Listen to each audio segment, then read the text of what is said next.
Welcome to the Dark Mind Podcast.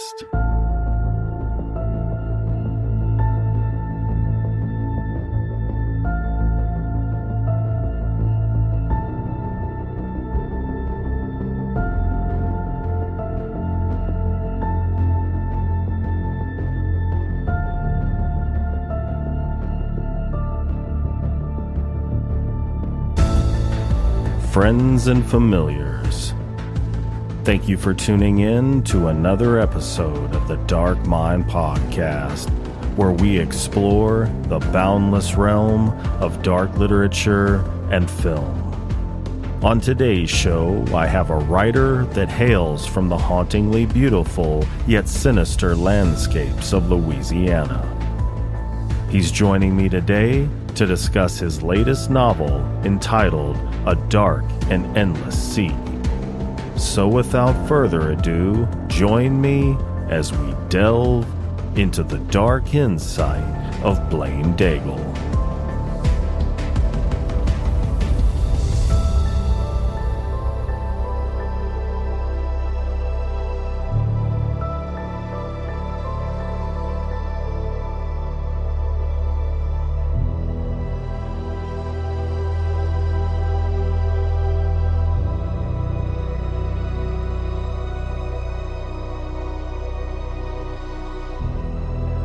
Blaine, welcome to the show.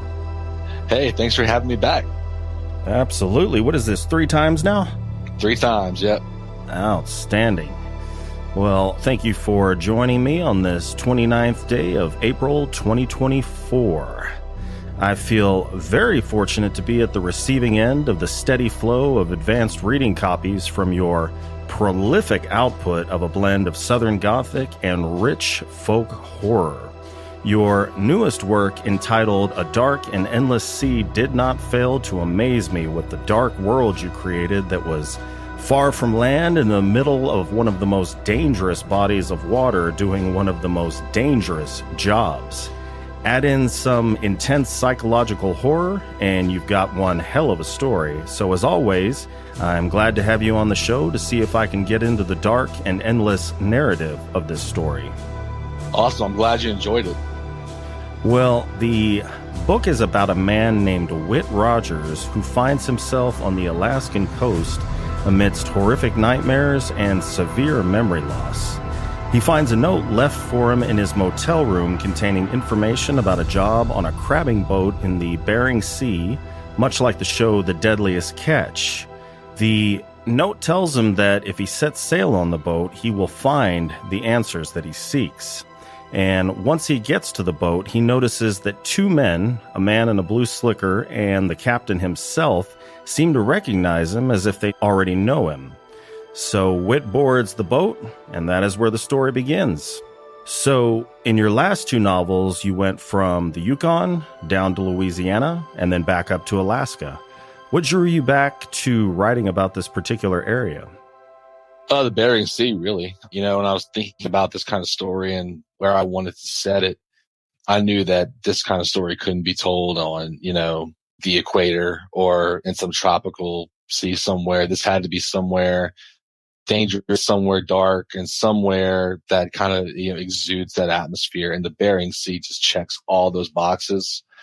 Plus, you know, after spending so much time in the heat of the southern United States, it was kind of nice to make that trip back up to the north, go back to writing those frigid, cold temperatures.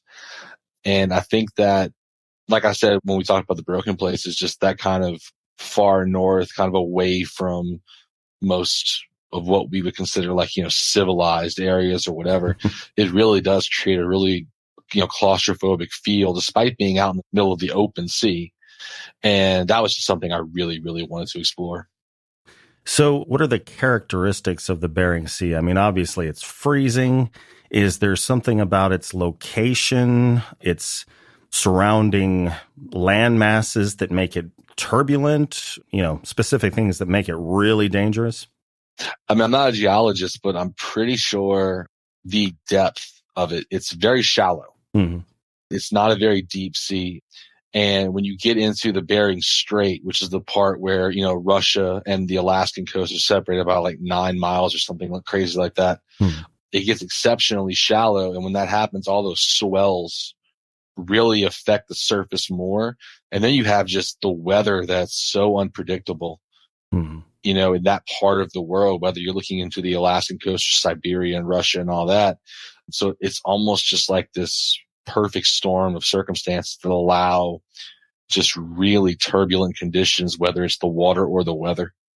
Did the actual show, The Deadliest Catch, and all of the interactions that those guys have with each other kind of inspire you a little as to the way that your characters interacted with each other? A little bit. It was a big part of my research. You know, when I started doing the research for it, I wanted to make sure not so much the Bering Sea part of it, because that can be done by research, you know, basic research.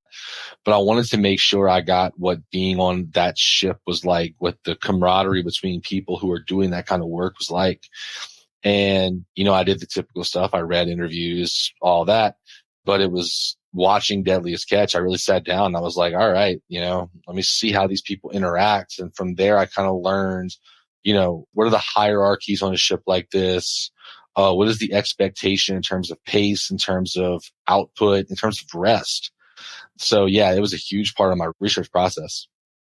Yeah, I'm not really big on quote unquote reality TV because I don't think a lot of it is very real, but that one seems like it kind of smacks of reality, the episodes that I've seen of it. Yeah, when you have someone die on camera, I think it's pretty much, crap, did that happen? Yeah, someone drowned. Oh, Jesus. I didn't see that episode, thank God. Well, Captain O'Halloran is a very interesting character. He's described as an older, stocky, and broad-shouldered man.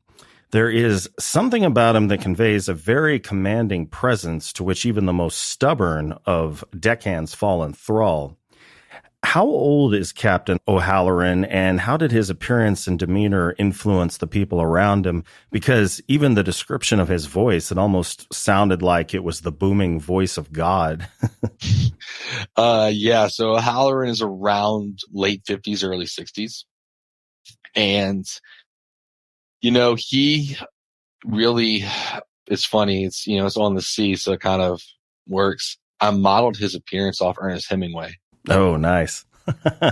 And funnily enough, you know, Hemingway had this larger than life kind of presence, and he was the man's man, as you've heard people talk about, but his voice was actually very, very light. Like, he didn't have that real big commanding voice. So I thought, okay, well, that's something I'll give O'Halloran, because in a situation like this story, when you have everything start to go wrong, you're going to have dissension. So I had to have some way in which he was able to, you know, push that dissension down, and just that overall commanding voice of some old sea dog that's just been there, done that, seemed to be the perfect complement for the story in terms of, you know, how would someone like this keep these people in line? Mm-hmm. Yeah. And, O'Halloran, I'm assuming an Irishman. Yes. Probably could brawl if he needed to.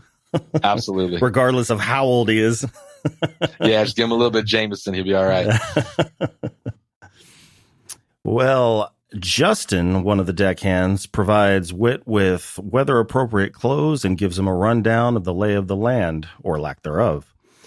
If you hadn't added the character of Justin to balance out the coldness and indifference of the rest of the crew, what would that have taken away from the story? Was it kind of necessary to have a small refuge within the storm?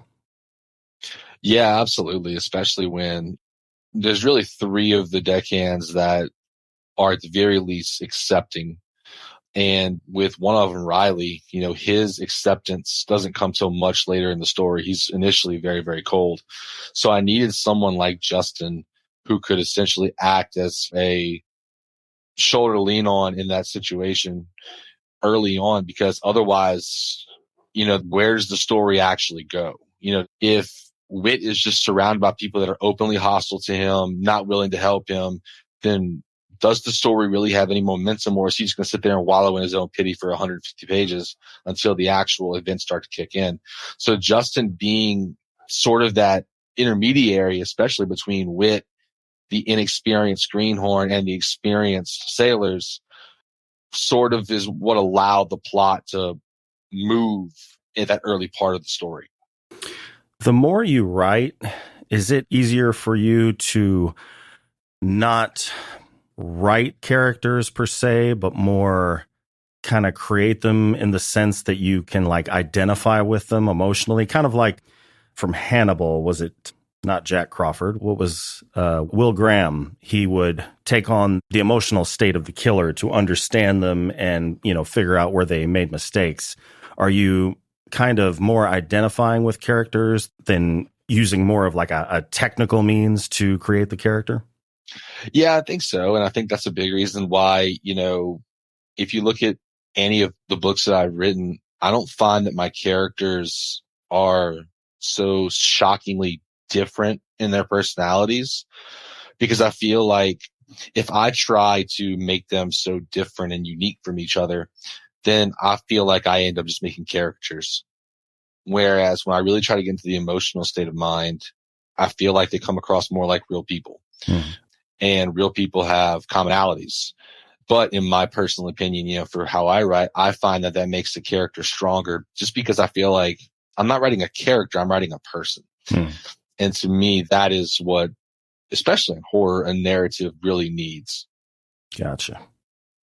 Well, the next deckhand that Whit has contact with is a disagreeable, salty man named Freddy, whom Whit describes as having a 1,000-yard stare.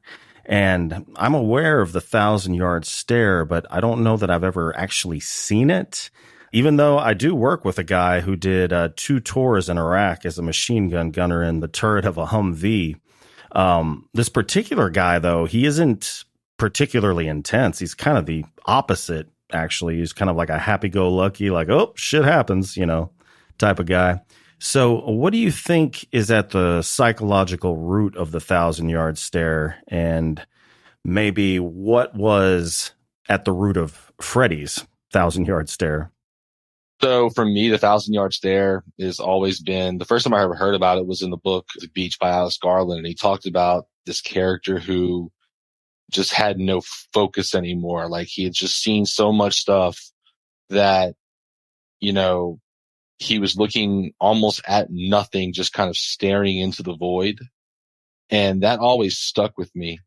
And that idea of, staring into the void, staring into the abyss, with this being, somewhat Lovecraftian in nature, it really just made that idea work for me. In terms of, the real psychological thing behind it, I honestly have no clue. I just know what I've, picked up from books that I've read or movies that I've seen or hearing people talk about it.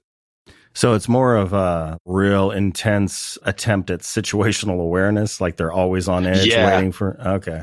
Yeah, I guess I always pictured it being like they could just stare like a laser beam right through you. But it's almost the opposite. It's like you're looking at them and they're looking through you, like you're not even there. Gotcha. Well, circling back to Captain O'Halloran, when he has the meeting with the deckhands before they set sail, he makes it very clear that the deckhands are to make their own schedule and that he has his own agenda, which is none of their concern. So why aren't the deckhands more interested in what O'Halloran is up to? Is part of what O'Halloran is looking for in his deckhands the willingness to just go along and not ask questions?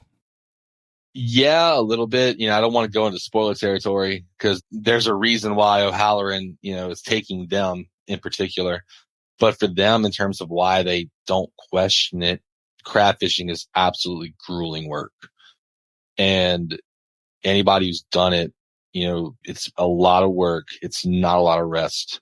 And the ability to literally make your own hours with a captain that doesn't really give a crap what you do, especially considering, what some of their experiences were on the other boats, is essentially almost like, yeah, we're aware this doesn't make sense, but I mean, it's better than the alternative, especially when you consider what they've all got going on with their memory, because that boat is the one spot where they can remember things.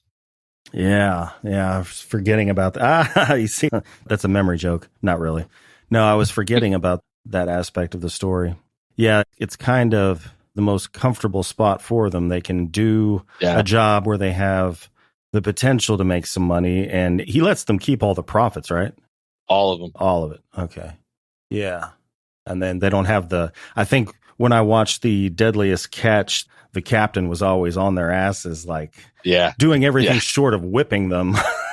Yeah. Well, part of what makes the Bering Sea so dangerous is the freezing temperatures of both the water and the atmosphere.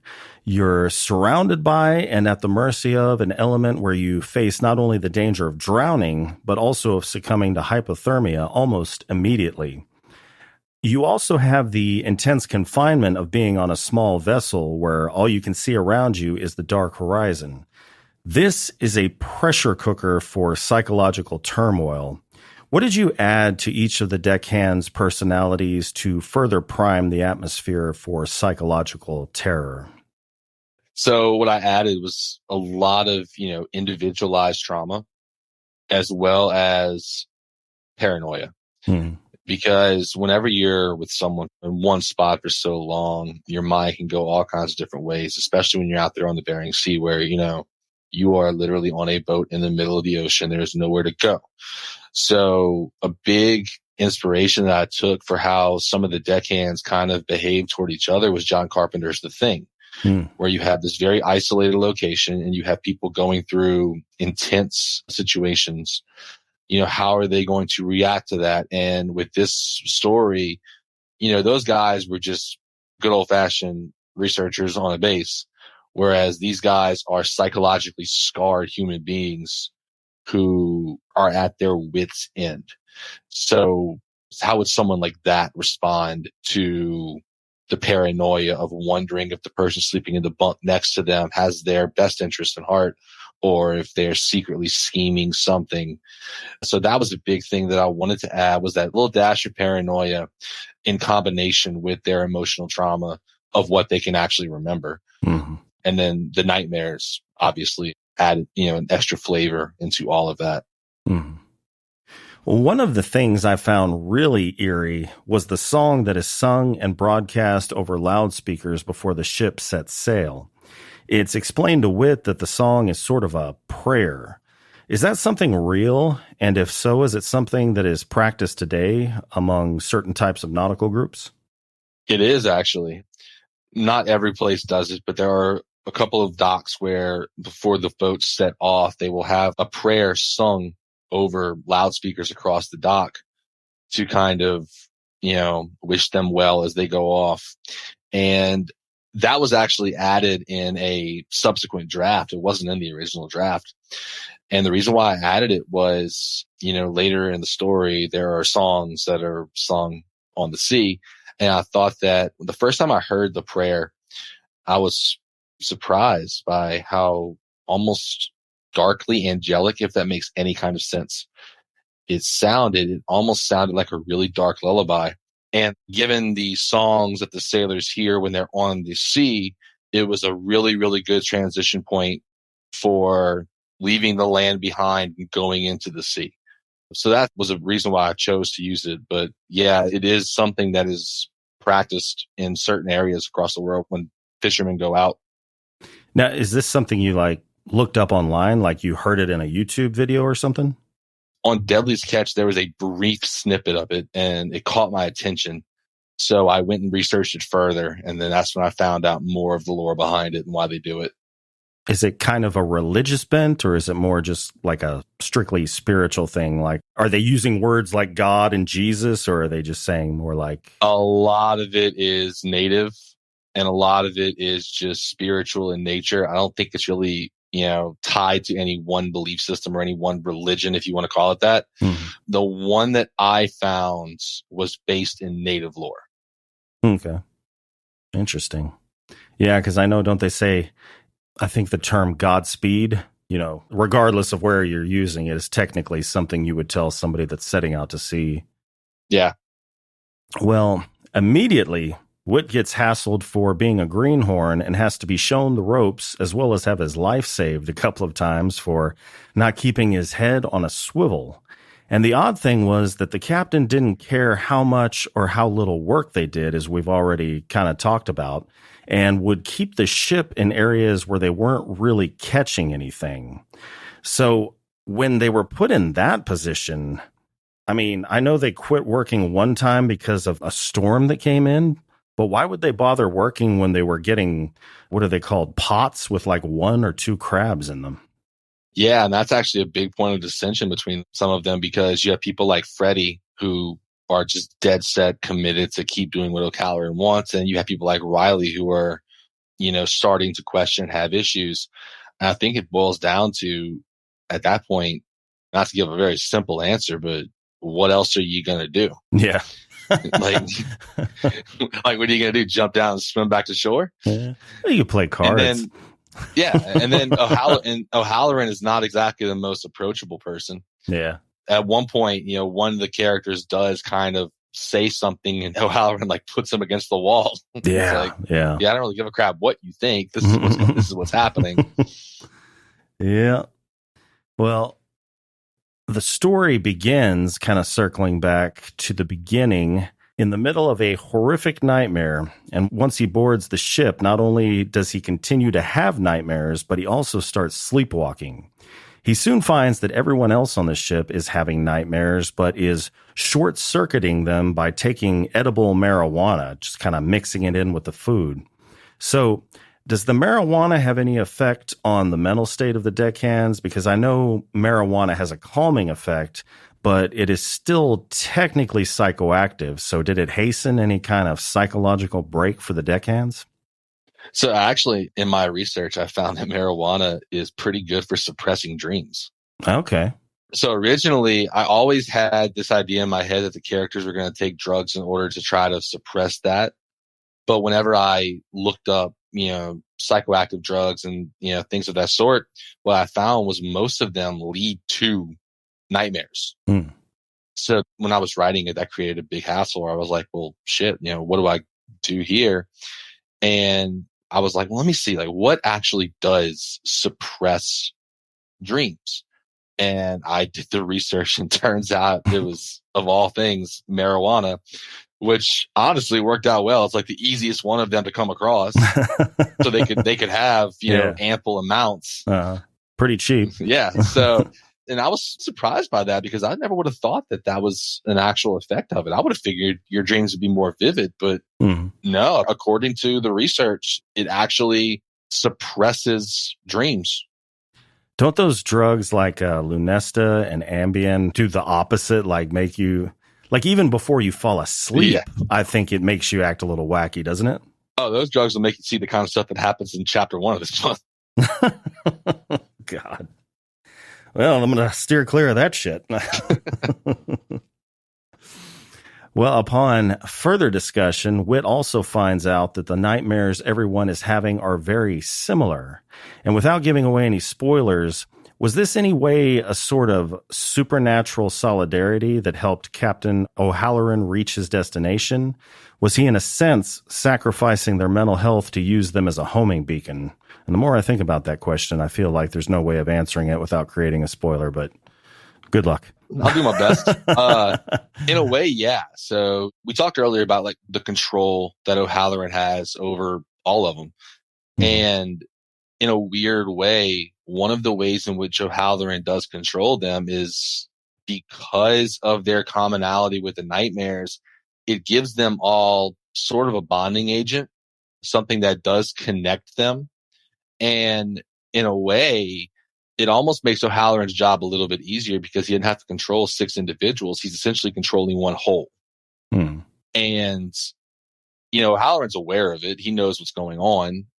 He doesn't divulge that information until much later in the story. But yeah, it does kind of, for him and his purposes, it almost allows him to control the group of deckhands as a singular whole, as opposed to, individual people. Well, Whit notices that no matter what was happening on deck, you could always find Captain O'Halloran looking out of the window of the wheelhouse in quiet observance. How did this somber presence influence the behavior of the crew? I think it creates this really weird dichotomy, because here you have a man who's openly said he doesn't care about how much you're working. He doesn't care about what you're catching. And his actions show that. He doesn't ever question on, what they're catching or how much they've got in the pot. And yet this man who doesn't care supposedly is just sitting up there gazing down on them. I wrote this story as the original concept of it was, what if Moby Dick had been written by H.P. Lovecraft?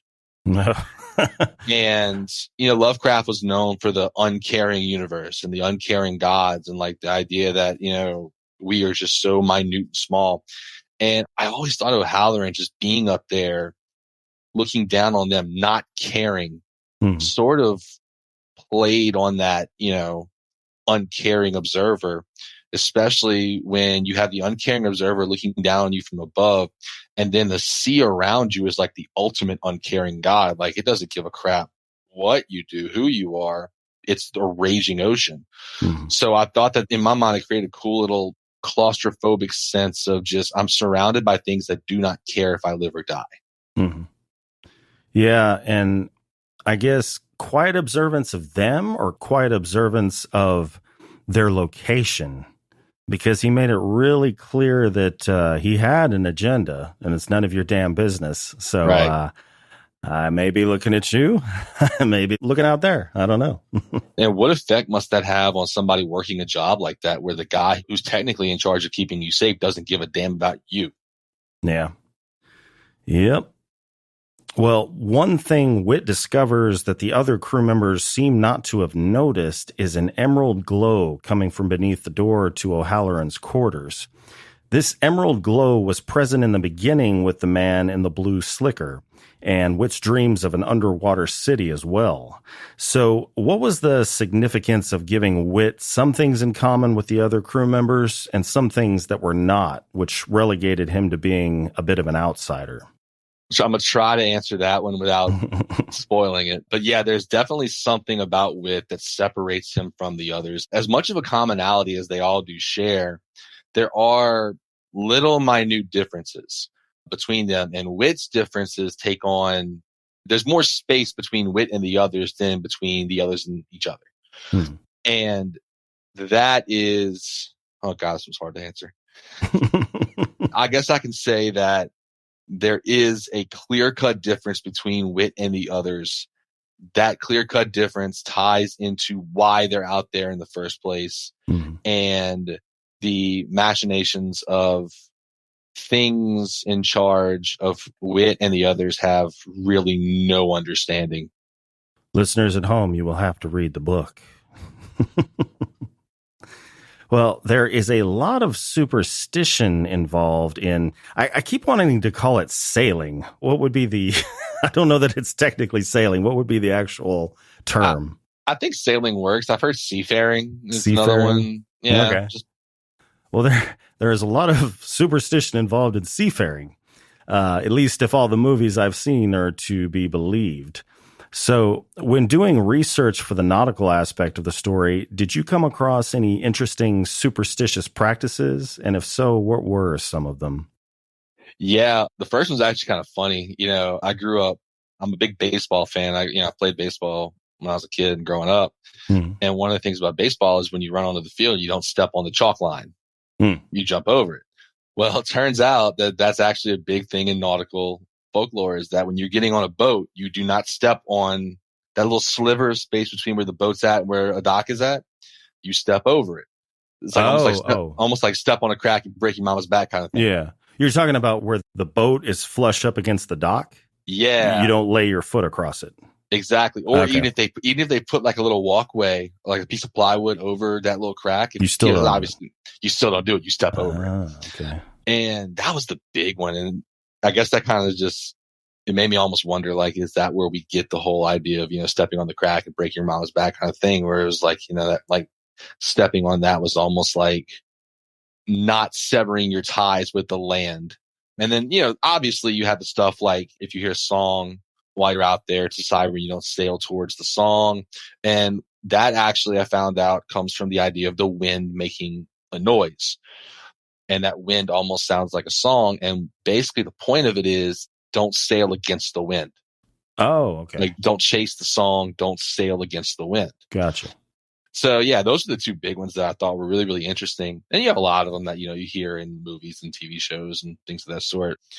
the whole idea of like it's bad luck to have a woman on board. That was something that was a big deal back then. So I actually thought about when I was outlining and creating the story, I actually thought about having a female on the ship. And then I saw a thing is like they wouldn't even be let on. Like they would kick them off. And so I was like, oh, well, it's not realistic. So yeah, those are some of the ones that I found. Okay. So was there like a set penalty for doing that? If you stepped across it, did that mean like the ship was going to sink, you were going to fall overboard? It wasn't so much that the ship would sink, but bad things would happen to you and the crew. Okay. Because the ship was on the sea and the land was the land, and they are different and they are separate. And if you don't acknowledge that you're not stepping over, then bad things will befall you. Yeah. You're not committing yourself to the sea. Right. You're so we're trying to have your cake and eat it too, I suppose. Yeah, exactly. Well, as there are superstitions, there are ghost stories associated with being out at sea, and some of which are told in the story as the deckhands gather around the table in the mess hall during a particularly bad storm, which, as much as I wouldn't want to be on a boat because I get really gnarly motion sickness, I think that would be cool as hell to be on a boat in a storm telling ghost stories. But anyway, did you find any interesting ghost stories in your research? And if so, could you share some of them? So the big one is pretty well known. It's the Mary Celeste. Okay. Which is the ship that disappeared a long time ago, just vanished. No one knows what happened to it. And now it's, a ghost ship. People report seeing it constantly. And then, I think it probably sank. The ocean is deep. It's probably down there. But I've read stories of cruise liners that are supposedly haunted. I've read stories of people who talk about like seeing a ship coming into port, being bad luck, things like that. And then another big part of it is just like, I've always been fascinated by the ocean. So just my entire life, I've always consumed these nautical kind of stories. And I've always, loved stuff like John Carpenter's The Fog. And when I read Dracula, to me, the most interesting part of Dracula was the Demeter, like that little section. And so if you're looking into ghost stories on the ocean, you're going to get centuries of lore that all kind of play off of each other. You have the idea of the siren. You have the idea of the haunted ship.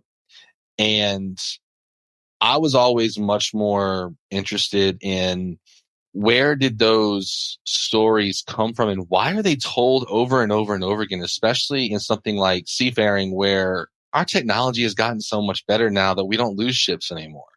And yet those stories are still told unless by people the government wants us to. You're right, exactly. And yet somehow those stories are still told by people who spend their lives on the sea. Like Navy sailors will still talk about this kind of stuff. Obviously I live in Louisiana. In Baton Rouge, we have the USS Kidd, which is a battleship from World War II that you can pay to spend the night in because it is supposedly haunted. I think that the haunting and, death on the sea just goes so well together. I think it's just too good of a story not to tell. Yeah, absolutely. Well, at one point, Captain O'Halloran tells a story, and you can tell that he's letting you in on some of the reasons he's doing what he's doing. The story he tells portrays the sea as a predator of sorts. The sea is often portrayed as a dangerous predator, not just the sea itself, but also the monsters that lie within its murky, unseen depths.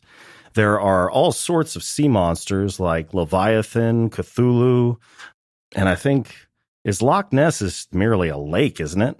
Yeah. Yeah. I mean, even in a lake, there's monsters. So how did you want to portray the sea to your readers? Well, it's funny you mentioned that. So the original title of this book was actually Leviathan. Damn. And when I sent it off for publication, me and Patrick over at Wicked House were talking about the title. And specifically, one of the things that he brought up, and he was right, in retrospect, was that in a lot of ways, there's like 57 different books that are all titled Leviathan. And they're usually, sea monster books. And in a way, this is not a sea monster book because the sea itself is the monster. And I really, really wanted to portray the sea as, you said predator. I kind of think of it more of a monster, because a predator is something that's hunting and it's going after what it needs. And there's no animosity toward it. There's no, like, the lion doesn't hate the gazelle. Yeah.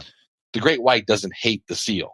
Mm-hmm. I wanted the ocean in this case to feel like something malevolent, something that actively despised the men and was simply waiting, pushing, egging them on, letting them get further and further and further into its gullet before it snapped down. That's what I wanted to portray the sea as, which is why we made the change in the title. In my mind, when I said Leviathan, I was thinking like Leviathan of the biblical nature, which, that old story does kind of have a little bit of a moment in the end. But that's not the sea itself, though. I mean, that's right, something separate from the sea. So, yeah, exactly. So we really wanted to separate the sea from the sea monster, because in this case, the sea is the monster. Hmm. The sea does contain some they're not necessarily full-on monsters. There's some questions I'll get to. Hopefully they won't be too spoilery for you, but yeah, I'll just keep that on the back burner. Well, speaking of which, I hope this isn't too much of a spoiler. One of the scariest elements of the story to me, although there were much more objectively scary elements, were the mutated crabs they caught. Their description made my skin crawl and actually gave me a bit of an adrenaline rush. Like, I was viscerally disturbed when I was reading about the crabs. How did you develop the physical makeup of these creatures? So we talked earlier about like that line between the land and the sea is almost like this whole different animal. Like, you go down to the depths of the ocean, you're going to find some absolutely alien looking creatures. Right? Oh, yeah. And king crab already has like this very almost like xenomorph look to it, where like a face hugger almost. Like, it's very spidery, it's very alien looking. But I really, really wanted to play on that line between land and sea, and as well as that line between life and death kind of blurring. So I thought about, okay, well, what are ways in which I can portray the crabs as they're crabs, like you can tell what they are, and yet in so many ways they're the antithesis of themselves. And that was where a lot of the imagery came up. And then in the opening draft, I used them very sparingly. I was like trying to follow the whole Jaws thing where, you don't show your big beastie. Mm-hmm. And then before we did, the official edits, I was looking at it and I was like, I feel like, I don't know, something's missing a little bit here. So I sent the book off to Andrew Nyberg. And I was like, hey, shout out to Andrew. Absolutely. No, really a shout out. Without him, the book wouldn't be what it was. So I said, hey, read this to me and tell me, I feel like it's missing something. I just need to know what it is. And he read it and got back, was like, you need more of those freaking crabs. Oh, fuck yeah. You need to find ways to. And so I was like, well, I had these ideas for scenes, but I felt like they might be a little too much. He's like, no, you need the crabs. Mm-hmm. Get the crabs. So, yeah, that was it. So those crabs. I can thank Andrew Nyberg for the excessive amount of the crabs creeping me the fuck out. Yes, you can. Absolutely. Nice. Oh, that's a wise man. Well, along with the creepy crabs, can I talk about the sirens? You absolutely can. They're my favorite part of the book.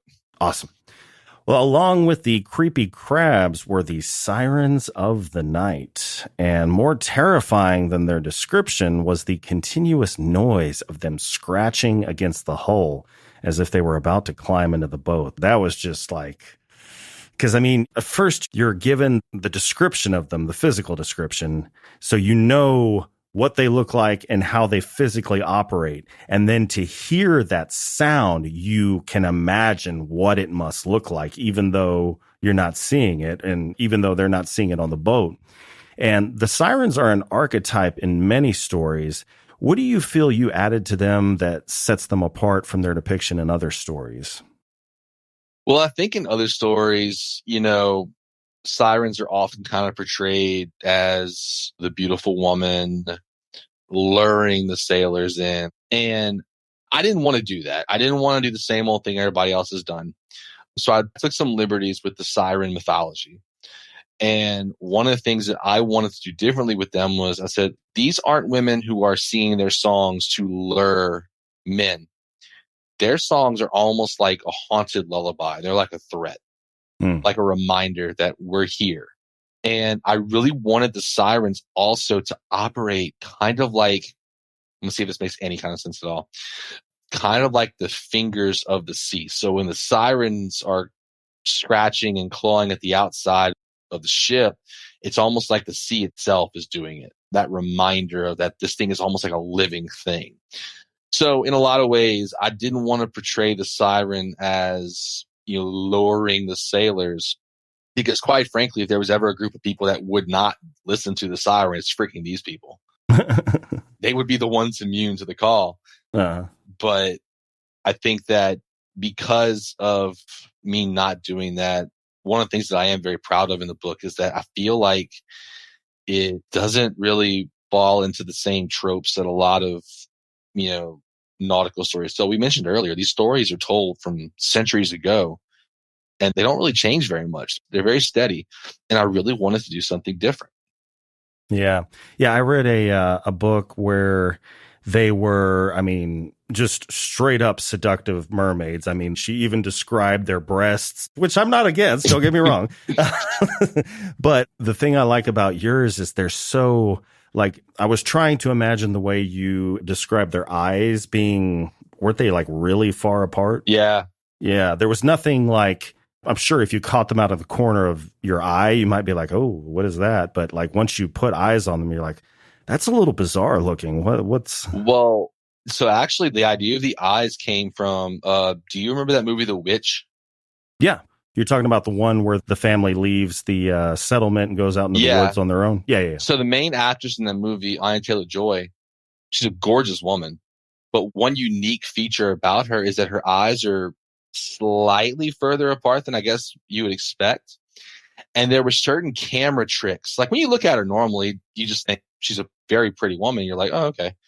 But the way that they played with certain camera shots, it created this really, really strange, ethereal kind of feeling with her where something wasn't quite right. And Robert Eggers was the director. And it was the way he would position the camera would make her eyes seem further apart than they really were. And just that slight little difference really upped this. It's like the uncanny valley, where it's I know what it is, and yet something is slightly off with it. And I really, really wanted that to happen with the sirens. I wanted it to almost be that's your clue. That's your cue that something is not right here with this beautiful woman that you're looking at. Yeah. I guess I never really noticed it because I'm looking at a still of her from the movie. She's on her knees praying, but it's a full-on face shot, and she's kind of looking up and off to the side. Yeah, that's interesting. I think I've seen it twice, and I do not remember that. Huh. It's really evident in the scene at the end whenever the devil comes behind her. Uh-huh. And he's talking to her. And she signs and there's a part where she's looking straight at the camera, and there's a part where she just kind of tilts her head down. Mm-hmm. And it's so cool, the effect that it created. Interesting. And I was just like, wow, that's really creative. I think it's cool. Mm-hmm. I'm going to have to rewatch that. I don't think my wife has seen it. Oh, it's so good. So good. Might have to bring her into the fold. Definitely. Listeners at home, if you have not seen this movie, put the subtitles on because, goddamn, their attention to period accurate historical dialect details. is holy shit. Well, so circling back to the book, as the story finally comes together at the end, saying that it was surreal would be an understatement. Captain O'Halloran's agenda and its significance to Wit and the entire crew is multifaceted, and I had to read it a few times to wrap my head around it. So what kind of input have you received from your beta readers and advanced reviewers? So this book was actually kind of weird because I have two beta readers that are my best friends from high school. They're married now, and they read everything that I do. But this was kind of outside of their comfort zone. So they weren't really sure what to make of it. But, working with Andrew, getting his feedback, and then sending it out, people describe it as kind of like, it's like a fever dream. And I've heard that particular phrase used quite a bit, and that makes me really happy because that's what I wanted to accomplish with it. That's that tone that I wanted to go for. I wanted it to feel like a psychedelic fever dream.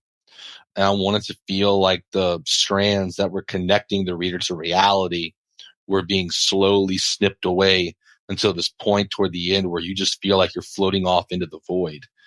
And so I'm actually really, really happy so far to say that, reviewers and other authors who blurbed it have all said almost the same thing. I think Gage Greenwood and Dan Franklin both referred to it as a nightmarish fever dream. And that really made me happy because I was like, dang, that's exactly what I wanted to accomplish with it. Yeah, like I think I can count on one hand the number of moments or scenes in the book that I would say, okay, reality is operating as it should, and this is kind of a normal everyday thing. Everything else is just fucking, whoa, what is going on? Yeah. That's good. That makes me really happy, actually. Well, yeah, I assume so.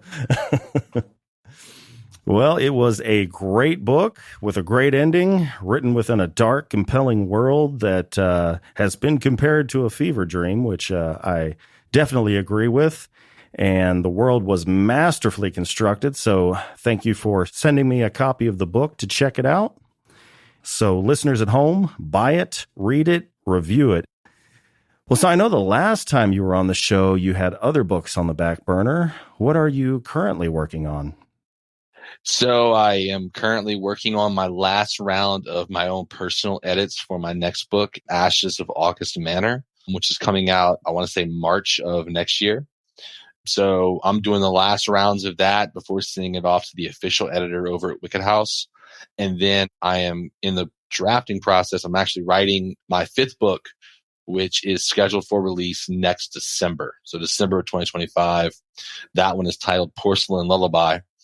So I'm currently in the middle of writing that while editing Ashes of August Manor, as well as I'm writing a story for the upcoming Hospital of Haunts anthology collection from Water Tower Hill Press. What is it again? Ashes of what? August Manor. Ashes of August Manor. That sounds like a straight up Southern Gothic. It's Gothic, but it's not Southern Gothic. It's set in the Cascade Mountains in Oregon. Okay. What time period? 90s. 90s. Oh, okay. All right. Yeah. It's my little love letter to classic Gothic, such as like the works of Shirley Jackson. Okay. Yeah. I just got finished reading a book called The Daughters of Block Island by Krista Carmen. Very good. I was about to say Southern Gothic, but not. It takes place in Block Island off of Rhode Island. Yeah. But yeah, sounds very similar. Yeah, been getting into some classic style Gothic and some dark fantasy, expanding my horizons these days. Well, you, of course, are still with Wicked House Publishing. Are they still going strong and signing new authors? And if so, are there any authors of note that have come on your radar that you've been impressed with? Yeah, so they are still going strong. 2024 is shaping up to be a very good year with them. In 2025, they've signed a book from John Cohn, the author of Slash Tag. Oh, hell yeah. Yeah, and there's another author that I know that he has a book coming out, but I don't think I'm allowed to say it yet because they haven't announced it. Andrew Nyberg's got a new book coming out next year as well. So do I. Will Gray has a new book coming out next year. MJ Mars has a new book coming out next year. So yeah, they're really hitting the ground running. And, even outside of the Wicked House pattern, I read Lovely, Dark, and Deep earlier this year from Megan Stockton, and that just blew me away. I've got to check out more of her. You mentioned Block Island. I'm actually in the middle of reading Gage Greenwood's On a Clear Day, You Can See Block Island, which is fan-freaking-tastic. And then Andrew Van Wey right now might be my favorite working author. So yeah, it's actually been a really good year for reading. Last year wasn't. I felt like I had a lot of duds that I read last year, but this year has just been so many good books after each other. But yeah, Wicked House, they're still signing some really awesome people. Joe Clifford was recently signed by them. He's kind of making the jump from more thrillers to horror. Joe Cipriani's got another one coming out. So yeah, 2024 is looking good and 2025 is looking even better. Yeah, man, I am so glad to hear John Cohn signed with Wicked House. I'm assuming you've read his stuff? So I actually have not read his stuff yet. His stuff is on my TBR list, but I have Yeah. talked to him quite a bit. I did a reading with him as well. Uh, And I'm going to tell you right now, if you've never watched John Cohn do a reading, you're missing out. He gets so into it. It's so entertaining. He's a great dude. yeah, yeah. And extremely talented. Just the snippets that I have read from him or I've heard him talk about, they're so good. So yeah, I'm pumped just as a reader. Yeah, yeah. When he was on the show, I read Everything is Temporary. I haven't read Slash Tag. I was asking Andrew Nyberg because he's the one that kind of told me about him. I was like, well, which one do I read? He's like, dude, I can't tell you. Those are both just anything he writes is fire. So I was like, well, okay. The most recent one is Everything is Temporary. Yeah. Well, I think I asked you this last time, but I think it bears asking again. Has your writing output continued to increase to a manic level? And if so, have you managed to develop any life hacks to give yourself more writing time? It's actually slowed a little bit. Oh, okay. I'm a teacher. It's been a really challenging year. Mm-hmm. And then, in a lot of ways, life has just thrown curveball after curveball. So having to adjust on the fly to the, realities of everyday life, I haven't been able to just sit down and pound out 3,000 words a day like I was doing in the middle of my fever pitch. Mm-hmm. But at the same time, I'm kind of hoping that the little bit of extra time that I'm not writing, I'm always thinking about it. So I'm hoping that maybe, just maybe, by keeping some of these buns in the oven a little bit longer, maybe some better stories might come out of it on the other end. Yeah, if like your supervisor at work is talking to you, just be thinking about book ideas. Don't even pay attention. Well, I actually like my principal quite a lot. Oh, okay. Okay. Well, maybe pay attention to the principal. Yeah. Just be selective with your attention. Yeah. So, well, as your bibliography increases, has it changed your status as an English teacher among your colleagues at work? Do they view you as a bit of an expert in the realm of English and creative writing? Not so much, but... You haven't got the tweed hat, or what is it, the tweed jacket and the hat? No, not yet. I will say that my colleagues have been incredibly supportive of my work. Mm-hmm. Many of them are active readers. They buy everything I write and they actually read them. But no, they don't look at me too much different than they always have. When you're around people so long, I think that most of them are probably not really surprised. Mm-hmm. And that, most of them have probably seen the class that I've taught and they can kind of be like, yeah, we know. Like when I go way too deep into some book that we're reading or studying to the point where the kids have absolutely no freaking idea what the hell I'm talking about. Well, actually, that brings me to my next question. Has your increased skill in writing influenced your teaching style and methods? A little bit. I think that one of the things that I try to do, I did it, in the past, but I never put so much attention on it, is I talk to my kids a lot about voice. Mm-hmm. Even in a formal style, like a school essay that you have to write, there should still be your voice present within the text. And, for a long time, I was very, to the point, like, all right, here's your structure, 5-paragraph essay, blah, blah, blah.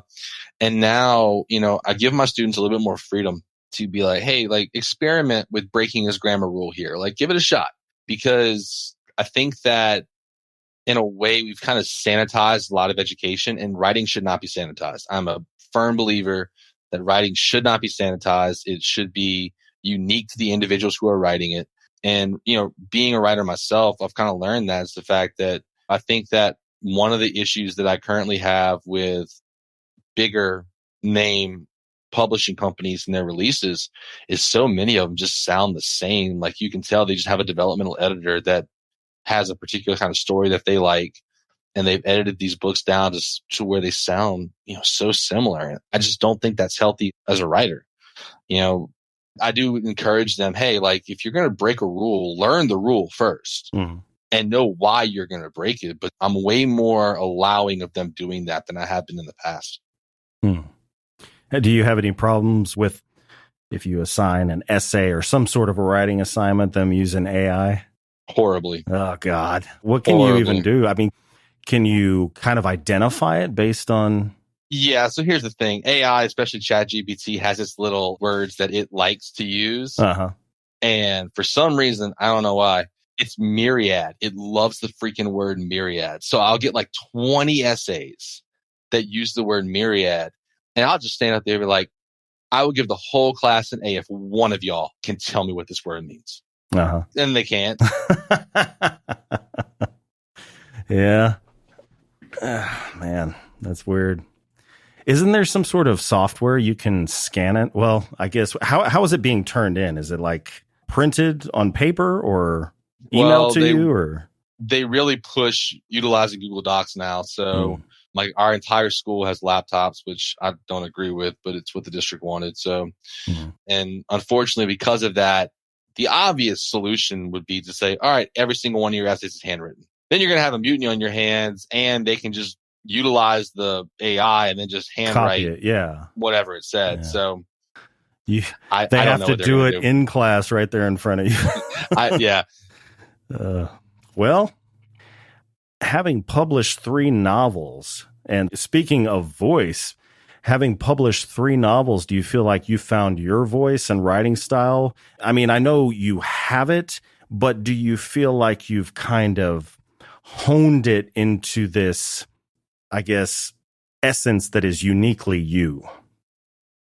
I hope so. There's a very specific way of doing it and a way of sentence construction that I feel very comfortable with. And I guess it's very present in almost all of my books. I hear a lot that my prose is lyrical, which I would probably agree with that, just looking at it. Whether or not it's entirely honed, I hope not. I hope that I can continue to grow and get better at this. I know for a fact that the books that I'm writing right now, as much as I love my debut novel, I learned lessons from that book that I've put into my more recent books. And I think that my actual writing ability is getting better because of that.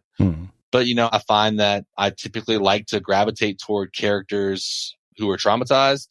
I typically like to explore the idea of memory. And I had a reviewer actually point out, I love the comments so good that they said that, I write books about broken people in broken places, terrified by broken monsters. And I was like, I love that description because I feel like that really does just kind of personify everything that I'm attempting to do whenever I write and the kind of stories that I like to tell. Yeah. And you mentioned memories. That's definitely an aspect. Yeah. Especially repressed memories. I feel like that everyone's memory is selective. And I think that what we choose and what we select to remember and what we keep, I think that tells a lot about who we are as people. So I think memory is a very good character building device as well. Yeah. Well, have you ever met anyone in person who reads your work and has fangirled or fanboyed out on you? And if so, can you tell us about it? Not in person. I've had quite a few, Facebook messages from readers, and I do like hearing from, my readers. I had a reader not long ago message me and say that she had to stop wearing her Apple Watch when she read my books because when she read Broken Places, her watch kept fritzing out saying that there was an issue. And she took it off thinking it was just, whatever. And then it happened again with Dark Ruin. She realized that her heart rate was getting elevated to the point where her Apple Watch was saying that there was a problem. And I was like, that's the coolest thing I've ever heard in my entire life. So the watch fangirled out. Yeah. And then I had a couple of other readers that just sent, just really, really nice letters, like messages talking about, the emotional aspects of my books and how it spoke to them in a certain way. And that makes me really, really happy because in a lot of ways, I think that whenever I'm writing a story, I put way more effort into making sure the emotion works than I do the quote scary scenes. So not in person yet, but definitely had some very happy fans on Messenger. Well, do you have any special plans for the release of A Dark and Endless Sea? Nothing huge yet. Like a set of cannon off or anything like that? I don't know. Me and Patrick are probably going to get together a couple weeks before release and we'll see what we can, drudge up. But the stuff that we did for A Dark Root came about a week before release. Like it was just an idea that we had to do. So we'll see what happens. But as of right now, no, it's just a typical release. I do I am considering the possibility of, I really want to learn how to format books. So A Dark and Endless Sea was formatted by Duncan Ralston. He's the author of Womb and Puzzle House. And he did a really cool job formatting that story with like the opening page has like an actual image on it. And I really want to learn how to do that because I think that if I can learn how to do that, I might consider doing re-releases with my other books with a new interior. I don't know how I would do it yet, and I got to look into the software, but that's something I might consider doing. Maybe not with Dark and Endless Sea because I think Duncan nailed it, but with the other two, definitely. Yeah. So formatting consists of like some people have really cool, I don't know if you'd call them icons or designs that space out scenes and then chapters and all that. Is that what you're talking about? Yeah, like for Dark and Endless Sea, the first page of every chapter has an actual image of the sea that the text is juxtaposed on top of. And then the section breaks. Instead of having like a line or three little, stars, Duncan actually put an image of like a nautical compass as the break. Oh, yeah. I thought that was really cool. Yeah, I see that. Okay. Well, did you make it to AuthorCon? Not this year. Not this year. Do you have any plans of making it to any upcoming cons? Yes. Me and Will Gray are talking about sharing a table next year. I couldn't go this year. This year was me and my wife's 10th year anniversary, which was literally the week before AuthorCon. And as much as I love writing, I also like being married, so I don't want to get divorced. And if I had gone to that, I would be divorced. So, but yeah, definitely next year. Definitely next year. Okay. Well, have you done any in-store signings, or do you have any plans of doing any in-store signings? Working on it. Like I said before, this semester, this entire school year has been an absolute slog, and I'm very tired a lot, and I haven't had the time to actually go out there and pursue that kind of thing. But once summer comes around, I'm committing myself. Unfortunately, we don't have that many bookstores, in my general area. But there are a few, and I do want to start offering that because I think that's really cool. I think it's just a cool idea that you can just sit in a bookstore and people come and let you sign books. And I think that is something I would really, really like to do. What do you have to do to get your book sold in a mainstream bookstore? Oh, God. Because, my assumption is you had to be with a big publisher, but I feel like people have told me that you can just talk to the manager. Yeah, so it depends on the bookstore. I know Barnes and Noble had an absolute hissy fit about it because they decided that they would no longer in their stores sell print-on-demand books. Well, print-on-demand is what every single indie publisher is going to use because... What's the problem with that? Because there's return issues. Oh, okay. Well, that was what their reason was. Their real reason was because HarperCollins came down and Penguin Random House said, you need to stop selling our competition.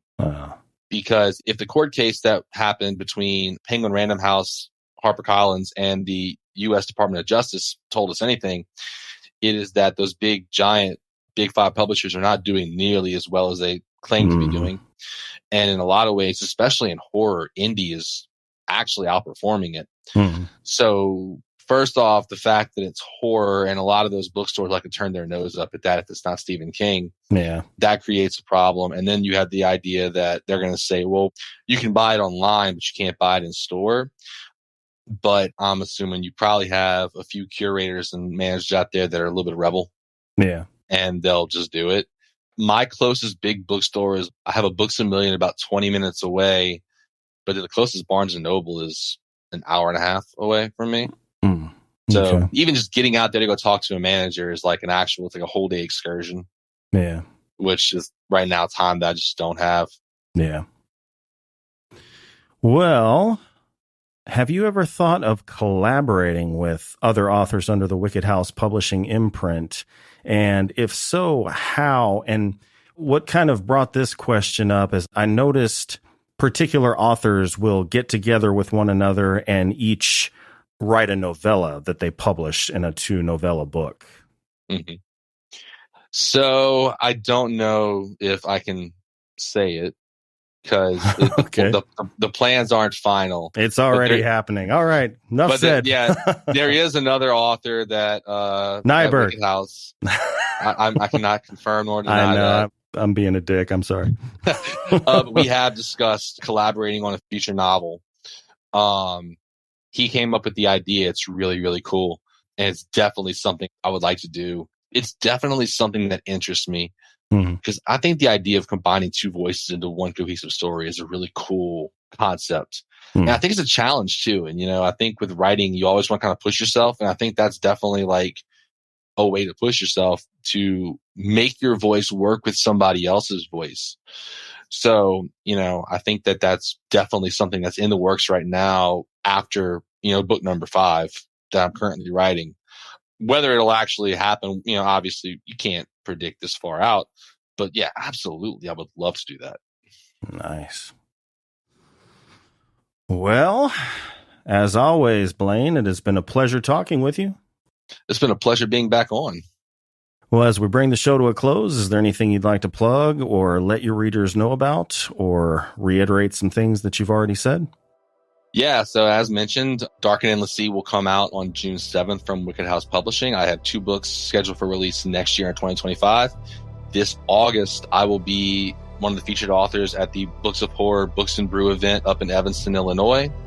And then the following month in September, I will be at TBR Con in Tennessee. In both situations, I'll be sharing a table with the one and only Andrew Nyberg. Dope. So if you were in the area, come on out. I'd love to meet with you guys. Nice. All right, listeners at home, all links are in the description. And Blaine, thank you again for joining me. Thank you so much, Vince.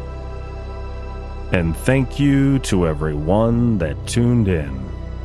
If you enjoyed today's episode, please be sure to follow my radio channel for the live recording of the podcast by clicking the link in the description. Be sure to tune in next Tuesday when I will be joined by a splatterpunk legend that will take you on a road trip from hell. So until then, stay healthy, stay sane, and as always, thank you for listening. See you next time.